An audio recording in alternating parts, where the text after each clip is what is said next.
Hi అండి. ఇవాళ junk ఫుడ్‌ని చాలా ఈజీగా ఎలా చేయొచ్చు, చాలా హెల్తీగా ఎలా చేయొచ్చని ఈ రెసిపీలో చూపించబోతున్నాను. దానికి కావాల్సిన పదార్థాలు అందరి ఇళ్లల్లో ఉండే పదార్థాలేనండి. అంత కలర్‌ఫుల్‌గా కనిపిస్తుంది కదా! చాలా హెల్త్‌కి మంచిది ఈ రెసిపీ. దానికి కావాల్సిన పదార్థాలు capsicum, carrot, tomato, sweet corn, ఉల్లి తరుగు, పచ్చిమిర్చి, కొత్తిమీర. ఇవి బన్స్ అండి. బర్గర్ బన్స్ తీసుకోవచ్చు, లేదనుకుంటే పావు బాజీ బన్స్ అయినా తీసుకోవచ్చు. మోజరెల్లా చీజ్ తీసుకున్నాను నేను. చిటికెడు ఇంగువ, జీలకర్ర, ఉప్పు, బటర్, కారం, పసుపు, ధనియాల పొడి, చాట్ మసాలా. దీన్ని మనం చాలా ఈజీగా చేసుకోవచ్చు. ఫస్ట్ ఈ బన్స్ని చిన్న చిన్న పీసెస్లా కట్ చేసుకోవాలండి. మీరు పావుబాజీ బన్స్ అయినా తీసుకున్నా పర్వాలేదు, బర్గర్ బన్స్ అయినా పర్వాలేదు. మరీ చిన్నగా కట్ చేయమాకండి. ఈ మాత్రం సైజు ఉంటే బాగుంటుంది, లేదనుకుంటే ఇవి మొత్తం గుజ్జు గుజ్జులాగా అయిపోతాయి మనం ప్రిపేర్ చేసేటప్పుడు. ఇవి మొత్తాన్ని ఈ విధంగా కట్ చేసి పక్కన పెట్టుకొని ఫస్ట్ ఒక ప్యాన్ పెట్టుకొని ఒక 2 స్పూన్స్ బటర్ వేసుకోవాలి. బటర్ చక్కగా కాగిన తర్వాత అందులో చిటికెడు ఇంగువ, ఒక పావు స్పూన్ జీలకర్ర వేసి వేయించుకోవాలి. ఇది మంచి స్మెల్ వస్తుంది కదా వేగి. అప్పుడు ఒక 2 ఉల్లిపాయలు సన్నగా తరిగి వేసుకోవాలి. 2 పచ్చిమిర్చి కూడా సన్నగా తరిగి వేసేసుకొని వేయించుకోవాలి. కొంచెం కొత్తిమీర కూడా చల్లుకోండి ఈ ప్లేస్లో.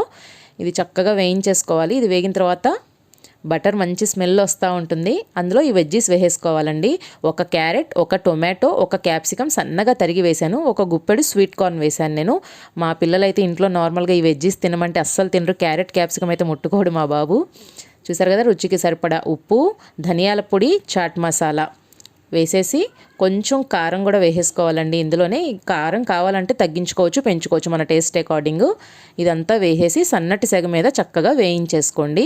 వెజ్జీస్ మరీ ఎక్కువ వేగాల్సిన అవసరం లేదు, కొంచెం టాస్ చేసినట్టుగా వేగితే సరిపోతుంది. వేగినాయి కదా, ఇప్పుడు మనం ముందుగా కట్ చేసుకున్న బన్ ముక్కలు ఉన్నాయి కదా, అవి వేసేసి చక్కగా తిప్పేసుకోవాలండి.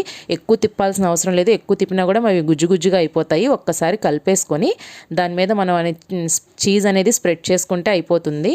చూసారు కదా, నేను మోజరెల్లా చీజ్ తీసుకున్నాను. మీ దగ్గర ఏ చీజ్ ఉంటే అది తీసుకోవచ్చు. నేను పైన మోజరెల్లా చీజ్ ఇట్లా చక్కగా స్ప్రెడ్ చేసేస్తున్నాను. దాని మీద కొంచెం కొత్తిమీర చల్లుకోవచ్చు. చల్లుకొని కావాలనుకుంటే మీ దగ్గర చీజ్ స్లైస్ ఉంటే చీజ్ స్లైస్ కూడా వేసుకోవచ్చు అండి, లేదంటే తురిమి వేసుకోవచ్చు, క్యూబ్స్ వేసుకోవచ్చు, అది మన ఇష్టం అన్నమాట. ఇందులోనే కొంచెం ఆరిగానో, చిల్లీ ఫ్లేక్స్ కూడా వేయచ్చు. నా దగ్గర ఉన్నాయి కాబట్టి వేస్తున్నాను. కొంచెం ఆరిగానో, కొంచెం చిల్లీ ఫ్లేక్స్. ఇది ఆప్షన్ అండి, మీ దగ్గర ఉంటే వేయండి, లేకపోతే లేదు.